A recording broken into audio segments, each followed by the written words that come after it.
Cell. First है E versus R graph, E versus R graph.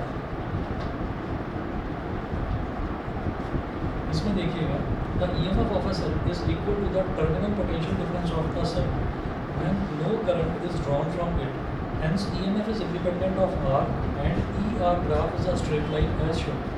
तो क्या बोल रहा है, the EMF of a cell is equal to the terminal potential difference. तो अगर हम EMF की बात करते हैं और EMF क्या होता है कि बैटरी के अंदर कितना पोटेंशियल है, ठीक है। तो अगर हम EMF की बात कर रहे हैं तो बैटरी के अंदर के पोटेंशियल की हम बात कर रहे हैं। तो अब क्या है कि अगर हमने बैटरी को कनेक्ट ही नहीं करा है किसी सर्किट के साथ में, तो जितना उसका इंटरनल पोटेंशियल है वही वो बाहर भी डिलीवर करेगा। तो उसका जो पोटेंशियल डिफरेंस है इंटरनल, यानी कि जो EMF है वही V के इक्वल हो जाएगा, यानी कि एक्सटर्नल पोटेंशियल के वही इक्वल हो जाएगा। तो हम ये कहेंगे कि इसका मतलब ये है कि किसी भी तरीके का रेसिस्टेंस हुआ ही नहीं, कुछ उसने रेसिस्ट ही नहीं करा, जितना उसके अंदर इंटरनल पोटेंशियल डिफरेंस था उसने एक्सटर्नल डिलीवर कर दिया। तो ऐसे केस में अगर हम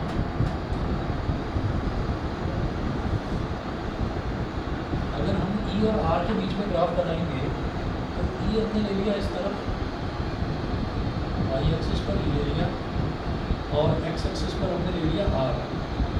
तो E और R का तो कोई रिलेशन ही नहीं आ रहा है, तो रिलेशन नहीं है तो हम ये कहेंगे कि R को बढ़ाते जाओ बढ़ाते जाओ, EMF पर कोई फर्क नहीं पड़ेगा, EMF जितना है उतना ही रहेगा, तो EMF पर कोई फर्क नहीं पड़ता। वरना आप ये करेंगे कि अगर मान लीजिए बैटरी हमारे पास, और इसको वैसे भी समझ लीजिए नॉर्मली, EMF का मतलब ये होता है कि जब भी कभी हम कोई बैटरी खरीदते हैं ना, चाहे अपने मोबाइल में डालने के लिए चाहे अपने किसी रिमोट में डालने के लिए, तो जब हम बैटरी खरीदते हैं तो बैटरी के ऊपर कुछ वोल्टेज लिखे रहते हैं, मान लीजिए 2.3 वोल्ट लिखी हुई है, यानी कि बैटरी का EMF उतना है, वो मैक्सिमम इतना डिलीवर कर सकता है, उसके अंदर इतनी पोटेंशियल है, ये है, ठीक है। अब उस बैटरी से आप चाहे 9 वोल्ट इतनी सी बैटरी है, आपने उससे इतना बड़ा AC कनेक्ट कर दिया, ठीक है, तो क्या होगा, AC चलेगा नहीं ना, AC चलेगा नहीं, AC का रेसिस्टेंस तो बहुत ज़्यादा है, ठीक है।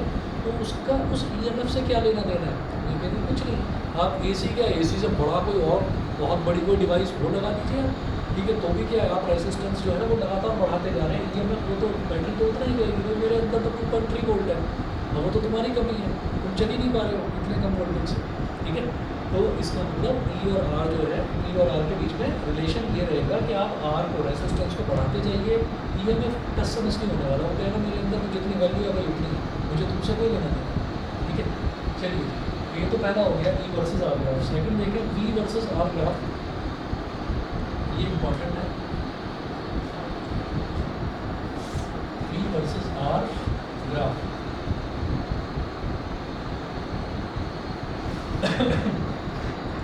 In a closed circuit, the terminal potential difference of the cell is। अब closed circuit का मतलब क्या है, closed circuit का मतलब ये होता है कि जैसे मान लीजिए ये हमारे पास कोई रेसिस्टेंस है,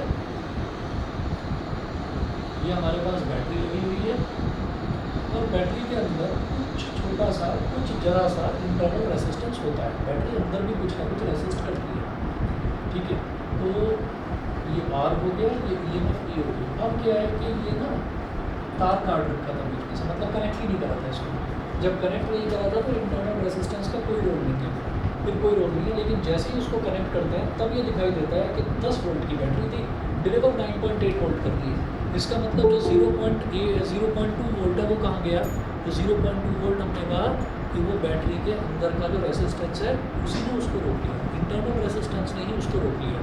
तो ये internal resistance it comes into play when the circuit is connected या सर्किट इज क्लोज्ड। कनेक्टेड बोल दो या क्लोज्ड बोल दो, एक ही बात है, ठीक है। तो सर्किट इज क्लोज्ड, जी, तो क्या लिखा है देखिएगा, in a closed circuit the terminal potential difference of the cell is, terminal potential difference यानी कि V की बात कर रहे हैं, वो कितना हो जाएगा, V is equal to I into external resistance as per Ohm's law, V is equal to IR। अच्छा, I हमने क्या निकाला था, I निकाला था E upon R, capital R plus small r into capital R, ये हो गया, ठीक है। अब एक काम इसमें करेंगे कि एक चीज़ आपको बता रही थी, जैसे मान लीजिए 2 अपॉन 5 अपॉन 3 लिखा हुआ है, मैंने आपको ये बताया था ना कि अगर ऊपर एक टर्म है और नीचे डिनोमिनेटर का कोई डिनोमिनेटर है तो वो न्यूमरेटर से मल्टीप्लाई हो जाता है, ठीक है। डिनोमिनेटर का डिनोमिनेटर न्यूमरेटर से मल्टीप्लाई हो जाता है तो उसको हम सीधा सीधा 2 × 3/5 यानी कि 6/5 ले सकते हैं। किसी को ऐसे ना समझ में आ रहा हो तो भाई ऐसे देख लो 2/5/3 है, यानी कि 2 डिवाइडेड बाई 5/3 है, जिसको आप 2 मल्टीप्लाइड बाई 3/5 लिखते हैं, तब भी तो यही आ रहा है ना 6/5। तो अगर डिनोमिनेटर का डिनोमिनेटर न्यूमरेटर से मल्टीप्लाई हो जाता है तो अगर कोई टर्म न्यूमरेटर में लिखी हुई है तो उसको डिनोमिनेटर का डिनोमिनेटर बना सकते हैं, डिनोमिनेटर का डिनोमिनेटर बना सकते हैं उसको। तो ये जो आर है इसका क्या करेंगे, E upon capital R plus small are upon capital R. ये इस डिनोमिनेटर का, डिनोमिनेटर वाली टर्म क्या है, capital R plus small r, इसका डिनोमिनेटर रहा होगा तभी तो यहाँ आया होगा, मैं इसको वापस नहीं लिया मुझे। अब क्या करिए, अब इसको स्प्लिट कर लीजिए। जब स्प्लिट करेंगे तो क्या आएगा, E upon capital R plus small are upon capital R. Capital R से कैपिटल आर कट गया, 1 आ गया। तो हमारा ये जो वी है ये आया E upon 1 plus small are upon capital R. ऐसा तो कर क्यों रहा, क्योंकि हमारा टारगेट ये है कि मैं वी का और आर का, वी और आर के बीच में एक ग्राफ बनाना चाहता हूँ, ठीक है। वो ग्राफ देखेंगे किस तरीके का बनेगा। ये मिटा रहा हूँ बस।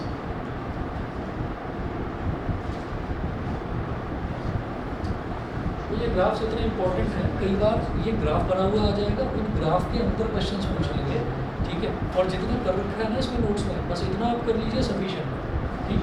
तो इसमें तो देखिए कोई ज़्यादा डिटेल में पूछा नहीं जा सकता, लेकिन इसमें पूछ सकते हैं कि इस ग्राफ को आप एक्सप्लेन करिए। तो एक्सप्लेनेशन ही कर रहे हैं अभी, वी और आर के बीच में रिलेशनशिप एस्टैब्लिश कर रहे हैं। जैसे वी और आई के बीच में रिलेशनशिप क्या होती है, straight line passing through the origin, ठीक है। जो ओम्स लॉ होता है, ओम्स लॉ का ग्राफ यही होता है ना, वी और आई तो दोनों डायरेक्टली प्रोपोर्शनल है, तो डायरेक्ट प्रोपोर्शन का ग्राफ ऐसे बनता है, ऐसे ही इसका बनता है। तो अब हम ये देखेंगे, as R increases V also increases.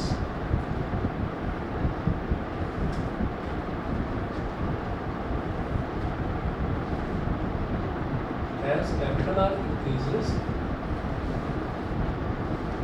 capital V also increases. Capital V also increases. तो आप ये कहेंगे यार इससे ही समझ में आ रहा था ना, ये इतना बड़ा ये स्टंट मारने की ज़रूरत क्या थी, ये सब कुछ करने की ज़रूरत क्या थी। तो इसलिए समझ में आ रहा था कि V और कैपिटल R तो डायरेक्टली प्रोपोर्शनल है, कि जब V बढ़ेगा तो कैपिटल R बढ़ेगा, डायरेक्ट प्रोपोर्शन है, ठीक है। तो ये सब कुछ क्यों करा बताता हूँ कि क्यों करा। As R increases V also increases, directly proportional है, ये तो समझ में आता है। उसके बाद देखिएगा, हम यहाँ पर आर की, कैपिटल आर की 3 अलग अलग वैल्यूज़ लेंगे। जैसे यहाँ पर क्या करा है, यहाँ पर कैपिटल आर की 1 2 3 4 50 वैल्यू ले लो। कैपिटल आर और ई इन दोनों के बीच में कोई संबंध ही नहीं है, कोई रिलेशन ही नहीं है। तो इसका मतलब कैपिटल आर बढ़ता जा रहा है, बढ़ता जा रहा है, कैपिटल ई कहेगा ठीक है भाई तो बढ़ता जा रहा है, मेरी वैल्यू तो फिक्स है, मैं तो हिलूंगा नहीं यहाँ से, ठीक है। तो अब इसमें लेकिन फ़र्क पड़ेगा। तो हमने कहा कि कैपिटल आर की कोई 2-3 वैल्यूज़ ले लेते हैं। हमने कहा है R tends to 0, capital R tends to 0। अभी बताऊंगा कि इसको टेंड्स टू 0 क्यों कह रहे हैं। तो टेंड्स टू 0 चलिए सीधा सीधा बताते हैं। टेंड्स टू 0 इस वजह से कह रहे हैं कि कभी भी रेजिस्टेंस 0 नहीं होगा। अगर आपने सिंपल वायर भी कनेक्ट कर रखा है ना, अगर आपने घर की सारी इलेक्ट्रिकल अप्लायंसेस सब कुछ बंद कर रखी है और आप महीने भर के लिए कहीं बाहर चले गए, सब कुछ बंद कर दिया, तब भी आपका चाहे 10 रुपये 15 रुपये कितना भी बिल आए, तब भी बिल जरूर आएगा, ठीक है। तो हम ये कहेंगे वो बिल कैसे आ गया, आपने तो कुछ यूज़ ही नहीं करा, फ्रिज तक बंद कर गए थे करना। तो वो इस वजह से, क्योंकि जो वायर्स हैं ना वो भी तो कॉपर के बने हुए हैं, वो भी तो थोड़ा बहुत कंज्यूम करेंगे। तो जो रेजिस्टेंस है कभी भी 0 नहीं होता, ठीक है। इसलिए कह दिया कि resistance almost approximately tends to 0। अच्छा, लेंगे इसको 0 ही, लेकिन लिखने के लिए बताया टेंड्स टू 0। अच्छा, तो जब resistance capital R tending to 0, जब ये 0 के लगभग बराबर हो जाएगा तो V कितना होगा, देखिएगा V is equal to E upon 1 plus small r upon 0। Anything upon 0 इसका मतलब क्या होगा, infinity. E upon 1 plus infinity, anything upon 0 is called infinite. Infinity में कुछ ऐड कर दिया, इन्फिनिटी का मतलब क्या, बहुत बड़ा नंबर है, बहुत बड़ा नंबर, इनफाइनाइट के बराबर। इनफाइनाइट में आप जरा से कुछ ऐड ही कर रहे हो तो वो और तो थोड़ा सा बड़ा हो गया, ठीक है। तो हम ये कहेंगे ठीक है, ये भी इन्फिनिटी ही रहेगा, तो D is equal to E upon infinity and anything upon infinity is equal to zero. तो ये आपका जीरो के बराबर हो जाएगा। तो जब आपका रेसिस्टेंस जीरो रहेगा तब आपका पोटेंशियल डिफरेंस भी जीरो रहेगा, पहली चीज़, ठीक है। अच्छा, फिर आगे चलते हैं। Small R is equal to capital R is equal to small R. तो कैपिटल आर स्मॉल आर के इक्वल है, तब भी कितना हो जाएगा, B is equal to E upon 1 plus small R, और कैपिटल आर की वैल्यू भी स्मॉल आर की है, तो आर से आर कट गया, बना गया, तो ई की वैल्यू कितनी हो गई, E by two, E M F का जस्ट हाफ। अगला नोट करेंगे, मैं R tends to infinity, R tends to infinity, तो ई कितना हो जाएगा, E upon 1 plus small are upon infinity, small are upon infinity, anything upon infinity is zero,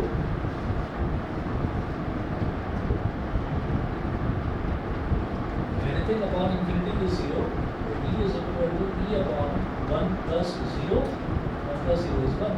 तो इस केस में हमारा जो बी है, बी की वैल्यू ई के बराबर आ गई, ठीक है, बी की वैल्यू ई के बराबर आ गई। अच्छा जी, अब ग्राफ बनाते हैं। अब ग्राफ देखिएगा, तो ग्राफ इसका इस तरह से बनेगा, जैसे आपने नोटिस करा होगा कि आपने जैसे मान लीजिए y is equal to 2x plus 3 एक इक्वेशन दे रखी है, तो आप क्या करते थे उसमें, आप ना x की वैल्यूज़ लेते चले जाते थे और y की वैल्यूज़ निकालते थे। तो और x कहाँ पर होता है, यहाँ पर हॉरिजॉन्टल एक्सिस। सेम काम यहाँ पर कर रहे हैं, हम किसकी वैल्यूज़ लेते जा रहे हैं, r की ले रहे हैं, तो r will be represented on x axis, तो r को यहाँ पर x एक्सिस पे लेके कर तो उल्टा भी सकते हैं, पर ये कन्वेंशन है जो चला आ रहा है, तो उसी तरीके से हम भी कर लेते हैं। कैपिटल R तो हमने यहाँ पर ले लिया और इधर ले लिया हमने E M F E, sorry V, voltage, voltage V versus R graph, ये हमने ले लिया। तो हमने ये कहा कि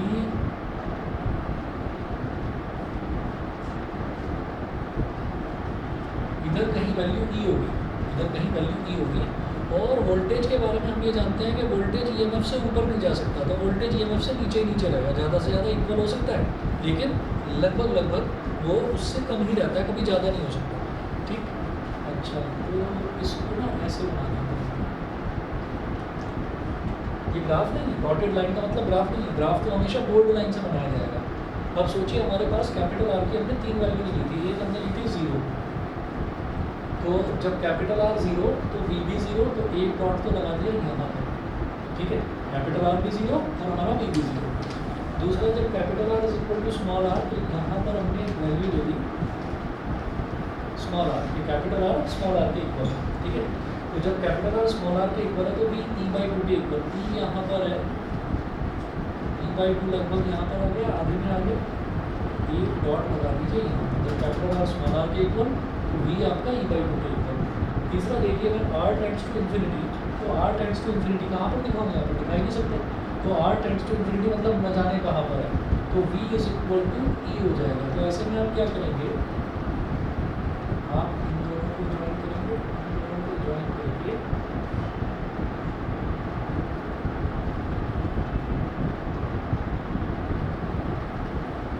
ऐसा बनाएंगे ग्राफ, इसको ज्वाइन नहीं करेंगे कहीं पर। अब ये कहेंगे कि क्यों ज्वाइन क्यों नहीं कर रहे, ये कहेंगे ज्वाइन इसलिए नहीं कर रहे कि जब आर इन्फिनिटी हो जाएगा ना, तब वी ई के इक्वल हो जाएगा, तब ये जुड़ जाएगा, ठीक है ना, तब ये ई से बिल्कुल मैच कर जाएगा। तो आर इन्फिनिटी कब हो जाएगा ना, हमें पता ना, किसी को भी पता, तो हमने क्या करा कि इसको ऐसे ही बनाकर छोड़ दिया, ये मैच नहीं करेगा, ये ई से एग्जैक्टली इक्वल नहीं होगा, क्योंकि आर भी इन्फिनिटी के इक्वल कहाँ होगा, ये हमने से किसी को भी नहीं पता। इन्फिनिटी कितनी बड़ी वैल्यू है, बहुत बड़ी वैल्यू है, तो इसलिए इसको ऐसा बनाकर छोड़ देंगे, समझ गए। और यहाँ पर इस जगह आप लिख सकते हैं कि R tends to infinity implies that V is equal to E, ठीक, ये हो गया। तो यहाँ पर आप इस तरह से मेंशन कर सकते हैं इसको, ठीक है जी। तो ये हमारा हो गया V वर्सेस R ग्राफ, ठीक है। चलिए जी, तो ये टर्म्स याद रखना कि आर टेंडिंग टू जीरो क्यों बोला, आर टेंडिंग टू इन्फिनिटी क्यों बोला। एक लाइन लिखकर क्वेश्चन में दे देंगे तो आप ये सोचेंगे यार ये टेंस वेंस पता नहीं क्या लिखा हुआ आ गया, मुझे मालूम नहीं, मुझे समझ में नहीं आ रहा। ठीक है, मैं तो बस सीधा सीधा ग्राफ रट कर गया था, तो ऐसा मत करना। ये इसका ग्राफ का एक्सप्लेनेशन क्लियर है सभी को? ठीक है, आगे चलते हैं, थर्ड देखेंगे we versus I graph. V versus I graph. अब इसमें जो बायो वाले बच्चे हैं उनको मैं एक चीज़ बताऊंगा नई, मैथ्स वाले जो है ना उनको समझ में आ जाएगा। देखिए मैं इधर मिटा रहा हूँ इसको।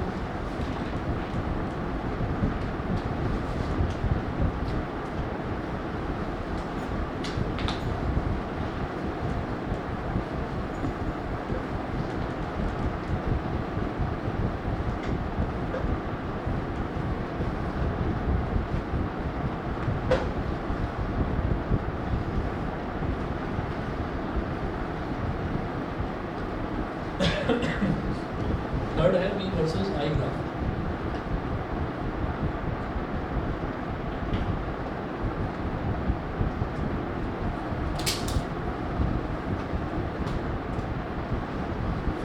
We versus I graph.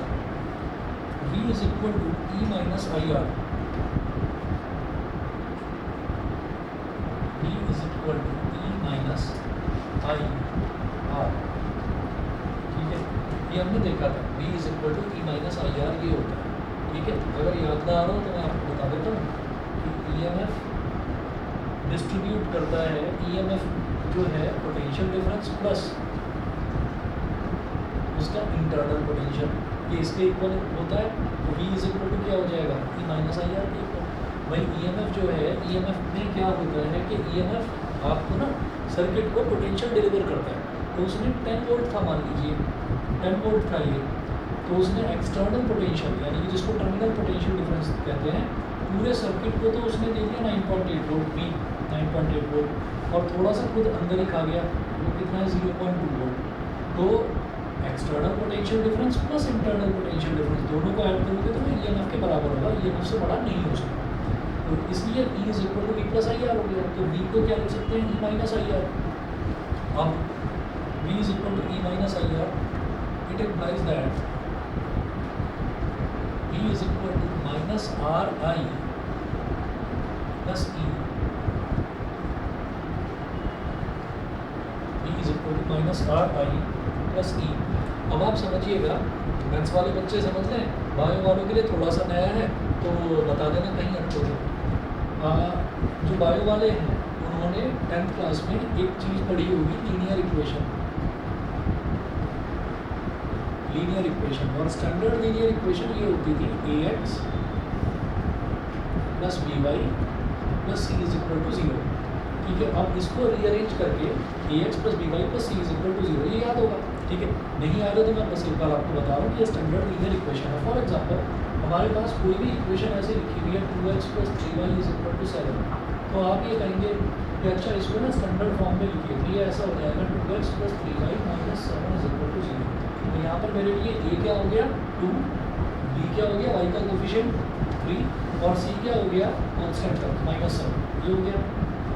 अब एक चीज़ और, जैसे ax plus by plus c is equal to 0 है, इसको ऐसे लिख सकते हैं by is equal to minus ax minus c, या फिर y is equal to minus ax minus c upon b, या फिर स्प्लिट कर लीजिए y is equal to minus ax upon b minus c upon b। ऐसे अगर इस equation को लिखें तो हम ये कहते हैं कि x के साथ जो कोफिशिएंट मल्टीप्लाई हो रहा है ना वो कहलाता है स्लोप। मैथ्स वाले बच्चे बता दें y is equal to mx plus C करा था 11th क्लास में, y is equal to mx plus C. ठीक है, तो वो जो m होता है m को ही हम क्या बोल देते हैं, स्लोप बोल देते हैं। तो इसको मैंने जानबूझकर उसी फॉर्म में लिखा।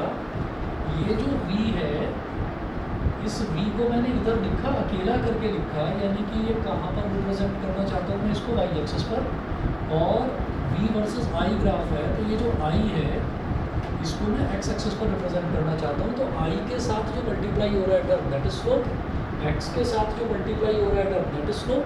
ठीक है, वो स्लोप होता है। ठीक है, तो बस इतना याद रख लीजिए बायो वाले बच्चे कि y is equal to mx plus C एक इक्वेशन होती है, उसमें x के साथ जो टर्म मल्टीप्लाई हो रहा है उसी को हम स्लोप बोल देते हैं। ठीक है, मैं आगे चलता हूँ।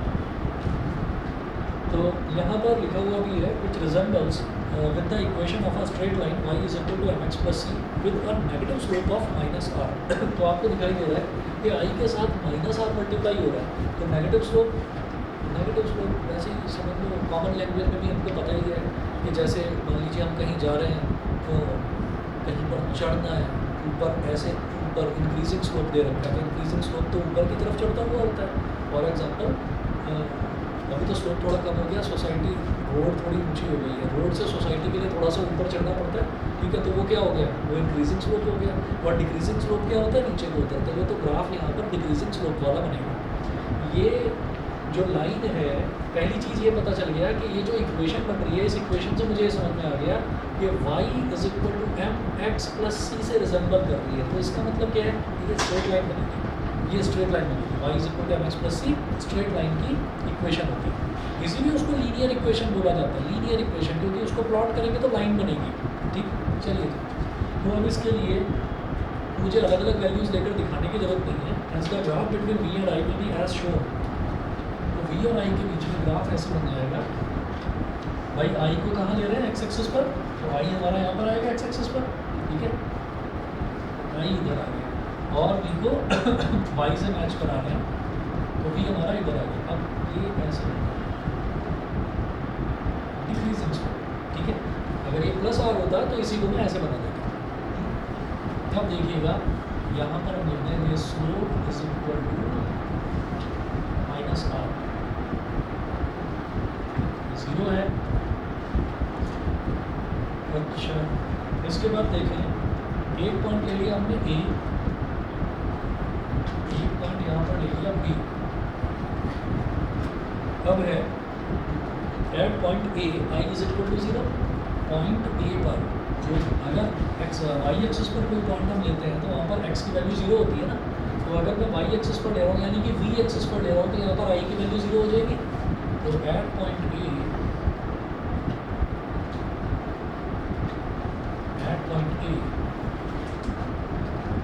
i is equal to zero, therefore इस इक्वेशन पर आ जाओ, i is equal to zero, तो v is equal to minus r into zero plus E, v किसके बराबर हो गया, e के बराबर हो गया, ठीक है। i is equal to zero, i is equal to zero कब होता है, इसका मतलब मैंने क्या करा, मैंने सर्किट को कनेक्ट ही नहीं करा कहीं पर, इसी वजह से करंट उसमें फ्लो ही नहीं कर रहा। i is equal to zero का मतलब यही है कि करंट जीरो है, करंट फ्लो नहीं कर रहा है। करंट फ्लो नहीं कर रहा है तो जो उसका इंटरनल पोटेंशियल डिफरेंस है, वो बैटरी कह रही है कि हाँ मैं तो 10 वोल्ट देने के लिए तैयार हूँ। वो तो कनेक्शन के बाद पता चलेगा कि इंटरनल रेजिस्टेंस कितना वोल्टेज रोक लेता है अपने अंदर। तो जब करंट ही नहीं है तब तक बैटरी ये कह रही है, EMF ये कह रही है कि जो मेरा पोटेंशियल है वही मैं पूरा डिलीवर कर दूँ, ठीक है। चलिए जी, तो एट पॉइंट ए ये हुआ। अगला देखते हैं at point B. Point B पर क्या हो जाएगा, हम एक्स एक्सिस पर आ गए तो यहाँ पर यानी कि आई एक्सिस पर आ गए तो यहाँ पर B zero,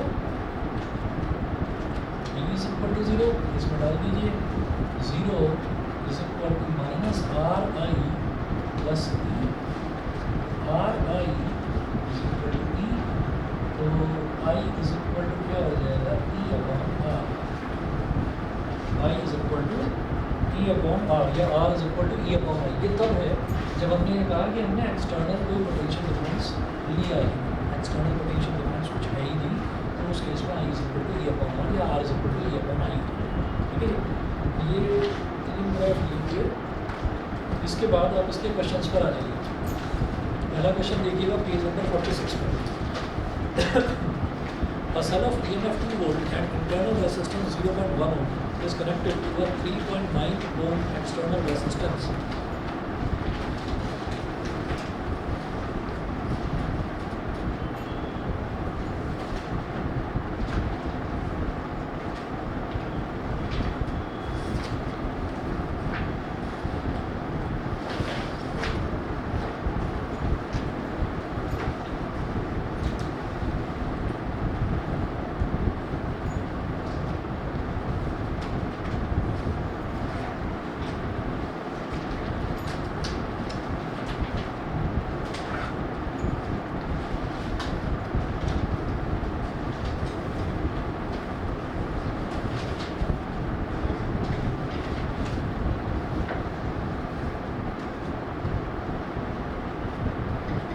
self EMF 2 volt and internal resistance 0.1 Om.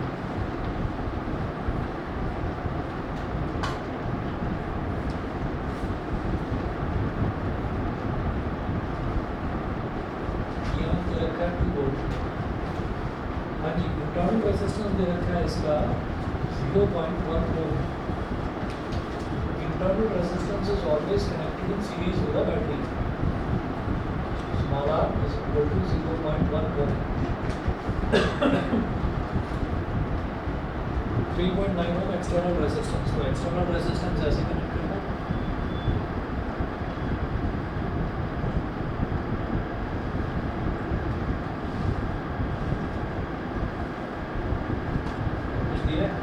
What will be the potential difference across the terminals of the cell? What will be the potential difference across the terminals of the cell? Circuit को close बनाने के लिए हम इस तरीके का box बनाते हैं, ठीक है। आप चाहो तो कोई टेढ़ी मेढ़ी लाइन भी बना सकते हो, वायर को कैसा भी लगाया जा सकता है, बस वो सर्किट क्लोज होना चाहिए, पॉजिटिव से स्टार्ट होकर वापस नेगेटिव में आना चाहिए। इंटरनल रेजिस्टेंस के जब भी क्वेश्चन आएंगे ईएमएफ इंटरनल रेजिस्टेंस, तो बस एक फंडा याद रखना, कभी भूल नहीं होगी, गलती नहीं होगी कि ये जो है ईएमएफ, ये ईएमएफ ही डिस्ट्रीब्यूट होता है। तो जो ईएमएफ है वो ईएमएफ किसके इक्वल हो जाएगा, ई इज इक्वल टू, एक तो ये इधर इसने वी दे दिया, वी के इक्वल हो गया, और एक ही आई आर के इक्वल हो गया, मतलब थोड़ा सा इसका पोटेंशियल इधर दिया वी, और बाकी इसका पोटेंशियल इधर दे दिया आई इंटू स्मॉल आर। तो E is equal to E plus I into small R, ये हो गया। अब ये जो वी है, इस वी को याद रखना, एज पर ओम्स लॉ ये आई इंटू कैपिटल आर होगा, I into capital R plus I into small R, ये हो गया। और इन्होंने क्या पूछा है, इन्होंने कहा कि what will be the potential difference across the terminals of the cell, across the terminals of the cell. तो मेरे को क्या करना है, मेरे को ना ये वी निकालना, मतलब आई इंटू कैपिटल आर निकालना है across the terminals of the cell, potential difference. तो क्या करें, यार यहाँ से तो मेरे को सबसे पहले आई निकलता हुआ नजर आ रहा है, तो पहले आई निकाल देंगे। तो ई की तरह दे रखा है 2, ठीक है, इधर आई ले लीजिए कॉमन, ये हो गया capital R plus small R. तो 2 is equal to I into capital R कितना है 3.9, स्मॉल आर कितना है 0.1। तो 2 is equal to I into 4, 2 1 जा 2 जा 4, तो 2i इज इक्वल टू 1, तो आई कितना हो गया 1.2 एम्पियर, आई की वैल्यू 1.2 एम्पियर हो गई। Therefore potential difference V is equal to I into capital R, यानी कि 1.2 इंटू 3.9 डिवाइड करिए, 2 1 जा 2, 3 minus 2 is 1, 1 9 19, 2 9 जा 18, 19 minus 18 is 1, 1 0 10, 2 5 जा 10, 1.954। टर्मिनल पोटेंशियल डिफरेंस का मतलब V पूछ रहे हैं, ठीक है। आगे चलते हैं जी। अगला देखिएगा क्वेश्चन क्या है, a battery of EMF 12 volt and internal resistance 2 ohm is connected to a 4 ohm resistor as shown. और हमारा सर्किट बनाने का जो झमेला है वो खत्म हो गया, जो दे रखा है बिल्कुल उसी के हिसाब से बना लेते हैं। नेक्स्ट क्वेश्चन देखिएगा,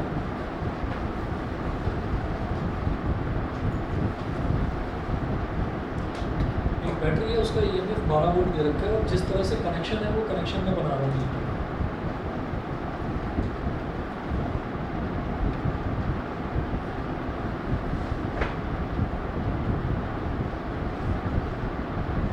इधर दे रखा है 12 वोल्ट और कॉमा करके लिख रखा है 2 ओम। आप देख रहे हैं ना नोट्स में, कॉमा करके 2 ओम दे रखा है। कॉमा करके 2 ओम का मतलब क्या है कि ये जो बैटरी है इसका इंटरनल रेजिस्टेंस 2 ओम है, तो उस इंटरनल रेजिस्टेंस को मैं यहाँ पर बना दूंगा, small R is equal to 2 ohm, ठीक है। उसके बाद यहाँ पर ऐसे एक वोल्ट मीटर लगा रखा है,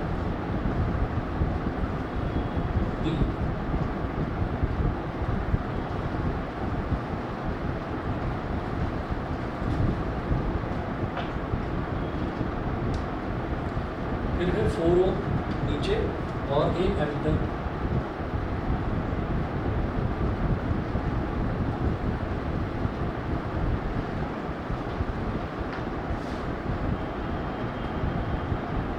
ठीक है जी, ये हो गया सर्किट। अब वो कह रहे हैं show that A voltmeter when placed across the cell and across the resistor in turn gives the same reading. वो ये कह रहे हैं कि आपको ये शो करना है a voltmeter when placed across the cell. Voltmeter को जब हमने सेल के अक्रॉस लगाया तब and across the resistor in turn gives the same reading. तो अगर वोल्टमीटर को आप बैटरी के अक्रॉस लगाओगे जैसा मैं लगाकर दिखा रखा है तब भी वोल्टमीटर सेम रीडिंग देगा, ठीक है। और जब इस रेसिस्टेंस के अक्रॉस लगाओगे तब भी वोल्टमीटर सेम रीडिंग देगा, वो ये बोल रहे हैं, ठीक है। अच्छा इससे कंफ्यूज होने की ज़रूरत नहीं है कि सर्किट कैसा दे दिया है। इसमें क्या है कि ये वोल्टमीटर जो है, वोल्टमीटर से जब भी कभी हम वोल्टेज मेजर करते हैं तो हमारे पास ना दो टर्मिनल्स होते हैं वोल्टमीटर के, उनको दोनों को टच करके हम देखते हैं कि वोल्टेज कितना आ रहा है। तो ये टच कर रखा है एक्चुअली, और voltmeter is always connected in parallel. वो पैरेलल भी इस वजह से कनेक्ट करा जाता है ताकि यहाँ पर जो भी वोल्टेज ड्रॉप है एग्जैक्टली वही वोल्टेज ड्रॉप वहाँ आ जाए, क्योंकि पैरेलल में वोल्टेज सेम होता है, ठीक है।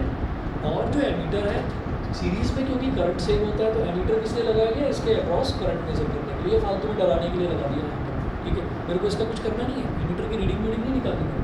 एमीटर की रीडिंग निकालने का मतलब मुझे करंट निकालना है, बस वो कुछ नहीं करना मुझे। तो आप ये देखिएगा कि हम यहाँ पर क्या करने वाले हैं, इसीलिए इसका आंसर नहीं लिखा हुआ, हमको ये चीज़ शो करनी है। तो अब आप ये देखिए इसमें हमारे पास एक्सटर्नल रेजिस्टेंस क्या है 4 ओम, इंटरनल रेजिस्टेंस क्या है 2 ओम, ईएमएफ कितना है 12 वोल्ट। वोल्टमीटर को भूल जाओ, एमीटर को भूल जाओ, ठीक है। कैपिटल आर ये हो गया, इसी फंडे से आगे बढ़ते हैं। E is equal to V plus I R, E is equal to V plus I R, ये हो गया। अब E कितना दे रखा है 12, और V को V ही रहने दो, और I इनको नहीं पता, चलो ठीक है, पहले V निकाल दो। इसको इक्वेशन नंबर 1 बोल दिया, E is equal to V plus I R. V कितना है I capital R plus I small r। भाई कैपिटल R के नाम पर कुछ और तो नहीं है। कई बार ऐसा होता है कि किसी सर्किट में आपको पैरेलल कनेक्शन दे रखा है या सीरीज़ कनेक्शन दे रखा है, तो भाई पैरेलल और सीरीज़ को सिंप्लीफाई कर दो, पूरा सिंप्लीफाई करके पूरे सर्किट का जो रेजिस्टेंस आएगा that will be treated as external resistance capital R. यहाँ पर केवल एक रेजिस्टेंस दे रखा है तो यही मेरे लिए कैपिटल आर है, समझ गए। कई बार ऐसा हो सकता है कि आपको कोई कनेक्शन दे रखा हो, सीरीज़ में है या पैरेलल में है, तो पहले उसका इक्विवेलेंट रेजिस्टेंस निकालिए। इक्विवेलेंट रेजिस्टेंस जो आएगा वो कैपिटल आर है और वो स्मॉल आर से बिल्कुल अलग है, ठीक है। तो अब आप ये देखेंगे कि हमारे पास ये हो गया 12 is equal to I capital R plus I small R. 12 is equal to I capital R कितना है 4 और स्मॉल आर कितना है 2, तो आई इंटू 6, तो 6 × 6, 6 × 12, तो आई इज इक्वल टू कितना हो गया 2 एम्पियर। अगर वो आपसे ये पूछ लेते हैं कि एमीटर की रीडिंग बताओ तो करंट निकाल देना है बस, ठीक है। एमीटर तो सीरीज़ में कनेक्ट करते हैं हमेशा, तो सीरीज़ में कनेक्ट कर दिया है तो हमारे पास एमीटर की रीडिंग 2 एम्पियर आ जाती है। उसके बाद मैं आगे बढ़ूँगा, आगे देखिएगा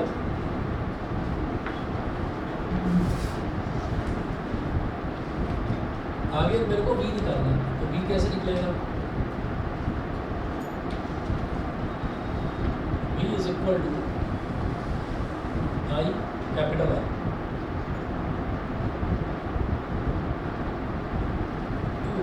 कैपिटल आर कितना है 4,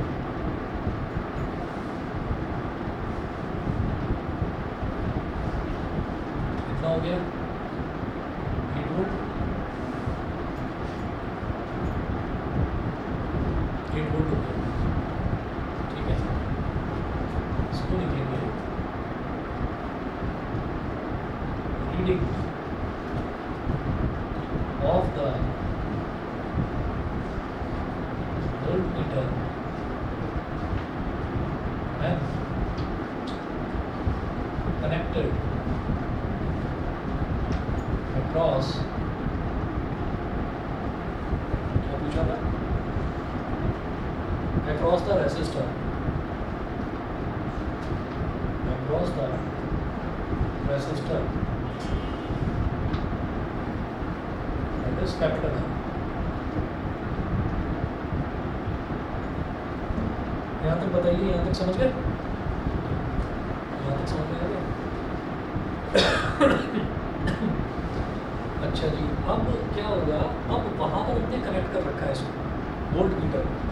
तो वोल्ट मीटर को अब ये जो इंटरनल रेजिस्टेंस है ये तो यहाँ पर छुपा हुआ है, ये तो इसके अंदर होता है। भाई आप देखें जो आपको क्वेश्चन में दे रखा है उसमें लिखा हुआ 12 वोल्ट कॉमा 2 ओम। तो कॉमा 2 ओम का मतलब ये है कि वो इंटरनल रेजिस्टेंस बैटरी के अंदर का है। लेकिन वो जो इंटरनल रेजिस्टेंस है, वो इंटरनल रेजिस्टेंस जो है वो क्या काम करता है, वो वही ये डिसाइड करता है कि भाई बाहर कितना वोल्टेज डिलीवर होने वाला है, बाहर कितना वोल्टेज डिलीवर होने वाला है। तो हमने जो वोल्ट मीटर लगा दिया एक बैटरी के इस तरफ और इस तरफ, जब वोल्ट मीटर लगा दिया वो बैटरी जो है ना, बैटरी का जो ईएमएफ है यानी कि बैटरी की मैक्सिमम पोटेंशियल है वो नहीं बताएगा हमको, वो इंटरनल रेजिस्टेंस को माइनस करके बताएगा। इंटरनल रेजिस्टेंस में पोटेंशियल का लॉस कितना हो रहा है वो करके बताएगा। वोल्ट मीटर वोल्टेज मेजर करता है, ईएमएफ मेजर नहीं करता। ईएमएफ क्या होता है, ईएमएफ जो है वो स्पेसिफिकेशन होती है किसी भी बैटरी की। फॉर एग्जांपल आप कोई भी डिवाइस ले लें, कोई भी डिवाइस ले लें, अगर हो कुछ इलेक्ट्रिसिटी से खेलने का अगर मन हो तो आप कोई भी डिवाइस ले लें। फॉर एग्जांपल आपकी इलेक्ट्रिक आयरन है, तो इलेक्ट्रिक आयरन है, इलेक्ट्रिक आयरन पर पीछे लिखा होगा 100 वाट या 150 वाट या 200 वाट तक की इलेक्ट्रिक आयरन इस तरीके की आती है। तो आपने 200 वाट की इलेक्ट्रिक आयरन ले ली और जब आप इलेक्ट्रिक आयरन को कनेक्ट कर रहे हैं तो जिस सॉकेट में आप कनेक्ट कर रहे हैं आपने वहाँ पर बड़े बड़े लंबे से ना नीडल आते हैं उसके। आजकल इलेक्ट्रिसिटी रिपेयरिंग वाली शॉप्स होती ही नहीं है क्योंकि आजकल ना यूज़ एंड थ्रो का ज़माना आ गया। तो मोबाइल रिपेयरिंग शॉप पर देखने को मिल जाएगा, मोबाइल लोग कराते हैं रिपेयर, तो वहाँ पर मिल जाएगा एक स्क्वायर रेक्टेंगुलर एक बॉक्स होता है, उसके ऊपर ना डिजिट्स लिखी हुई आती रहती है, उसको मल्टीमीटर बोलते हैं। उस पर वोल्टेज भी मेज़र कर लो, करंट भी मेज़र कर लो, सब कुछ मेज़र कर लो। तो कभी अगर जाओ और मोबाइल रिपेयर कराने जाओ, उससे कहना भैया ज़रा दिखा देना ये जो आपका कूलर लगा हुआ है ये कितना वाट ले रहा है, कितना कंज्यूम कर रहा है। वाट भी आ जाएगा, वोल्टेज भी आ जाएगा, सब कुछ आ जाएगा उसमें। तो उसको सॉकेट में बस लगा कर देखना होता है, तो उससे ये पता चल जाता है कि अच्छा इस पर तो पावर लिख रही है 50 वाट की, कंज्यूम तो सिर्फ 40 वाट ही कर रहा है। तो वो मैक्सिमम बता रखा होता है कि इतना कंज्यूम करेगा, लेकिन करता उससे कम। वही चीज़ बैटरी के साथ है, बैटरी की मैक्सिमम स्पेसिफिकेशन बता रखी है 12 वोल्ट की, लेकिन डिलीवर कितना करेगी अपने इंटरनल रेजिस्टेंस को सब्ट्रैक्ट कर लीजिए बस। तो हम ये करेंगे कि reading of the voltmeter when connected across cell बोल दो बैटरी बोल दो एक ही बात है। इन्होंने क्या बोला है, when placed across the cell, connected across the cell is equal to EMF minus internal resistance. Internal resistance का भी पोटेंशियल होता है, तो E minus I R, E minus I R ये कितना हो जाएगा, ई कितना है भाई 12 माइनस ये पूरा का पूरा, मैं कहा ना वोल्ट मीटर को भूल जाओ, मीटर को भूल जाओ, ये पूरा का पूरा एक के पीछे एक जुड़ा हुआ है, सीरीज़ में है, सीरीज़ में है, जहाँ से स्टार्ट हो रहा है घूम फिर कर वहीं आ रहा है। तो इसका मतलब क्या हो गया, इसमें से आई कितना है भाई 2, इंटरनल रेजिस्टेंस कितना है 2, हो गया 8 वोल्ट। तो जब एक्सटर्नल रेजिस्टेंस के अक्रॉस लगाया तब भी 8 वोल्ट आया, जब बैटरी के अक्रॉस, सिर्फ बैटरी के अक्रॉस लगाया यानी कि सेल के अक्रॉस लगाया तब भी 8 वोल्ट आया। मेरी बात समझ में आ गई कि वोल्ट मीटर जो है वो ईएमएफ मेजर नहीं करता, वो ईएमएफ माइनस इंटरनल रेजिस्टेंस वाला पोटेंशियल वो मेजर करता है। ठीक है, अगला क्वेश्चन जरा खुद से करने की कोशिश करो, मुझे 1 मिनट दो बस, मैं 1 मिनट में आ रहा हूँ।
battery of EMF E and internal resistance small r gives a current of 0.5 ampere with an external resistor of 12 ohm and a current of 0.25 ampere with an external resistor of 25 ohm. Calculate internal resistance of the cell. Second है EMF of the cell. ठीक है, circuit चाहे तो बना लो, ऐसा जरूरत नहीं है इस क्वेश्चन में सर्किट बनाने की। इन्होंने दो अलग अलग कंडीशंस दे रखी हैं, दो इक्वेशन बनेंगी और दो ही वेरिएबल हैं, वो सॉल्व हो जाएगा।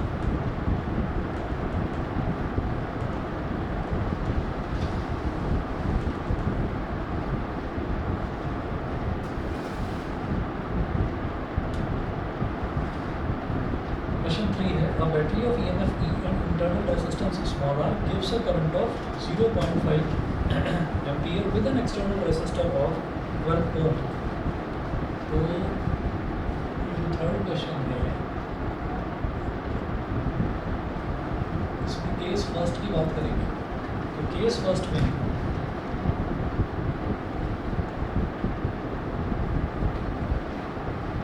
E is equal to V plus I small r, E is equal to I capital R plus I small r, ये हो गया। अच्छा, अब देखिए, अब बैटरी ऑफ EMF E, तो बैटरी का EMF तो सिर्फ E ही दे रखा है, उसको तो E ही रहने दो।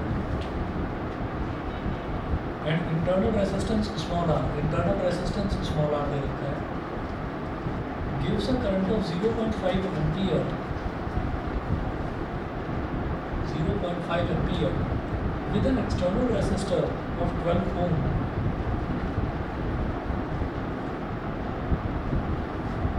External resistor 12 ohm plus current तो सेम रहने वाला है, तो 0.5 इंटू स्मॉल r।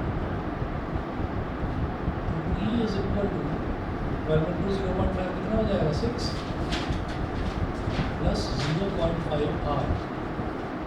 इक्वेशन पर रन कर दीजिए, दो वेरिएबल है, E भी नहीं पता मेरे को, स्मॉल r भी नहीं पता। Case second,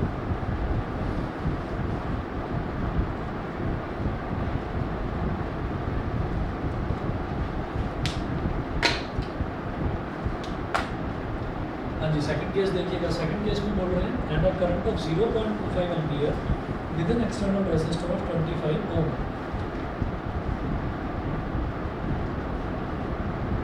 and a current of 0.25 ampere. तो आई की जगह लिख देंगे 0.25 into with an external resistor of 25 Om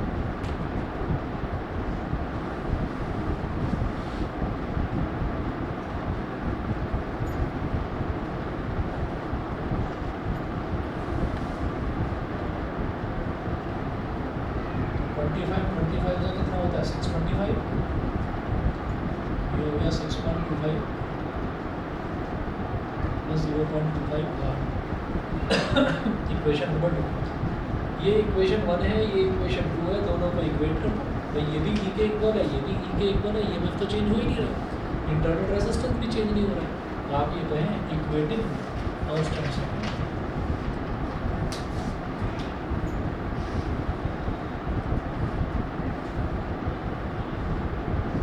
equation 1 और 2, तो ये हो जाएगा हमारे पास 6 plus 0.5 r is equal to 6.25 plus 0.25 r। तो 0.5 r और 0.25 r को इधर ले आओ, is equal to 6.25 minus 6, 0.5 minus 0.25 कितना आ जाएगा, 0.25, 0.25 r is equal to 6.25 minus 6, ये भी 0.25, 0.25 से 0.25 बन गया, r इज इक्वल टू 1 ओम। जो इंटरनल रेजिस्टेंस है वो तो 1 ओम के इक्वल आ गया। ठीक है जी, इंटरनल रेजिस्टेंस आ गया 1 ओम के इक्वल। उसके बाद वो सेकंड पार्ट में पूछ रहे हैं कि आपको इसका EMF भी निकालना है, तो substitute this value,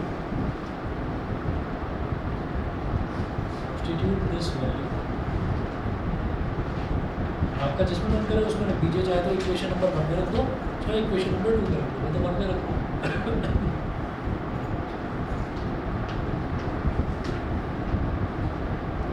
substitute this value in equation 1।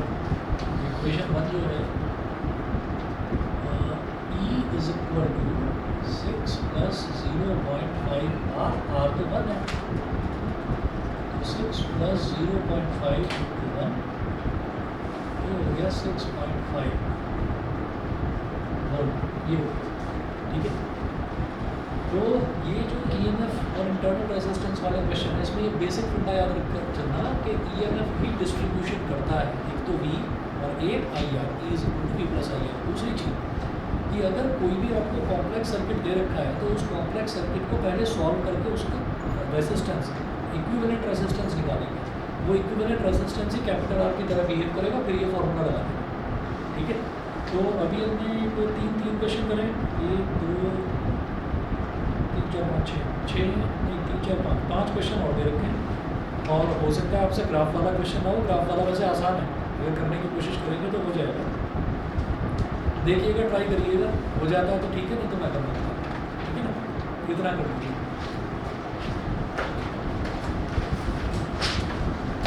कल दे दूँ मेरे भाई, जिन बच्चों ने भी ना नोट्स वैसे लिए थे वो आप मेरे को दे दीजिएगा, मैं उसमें स्टार्ट करके आपको कल दे देता हूँ। वहाँ दिखा रहे हैं ना, कुछ निशान वगैरह लगाए हैं, तुम्हारा बोला तो पता है मेरे को, उसको कट ड्राइव करना है। Thank you sir. भाई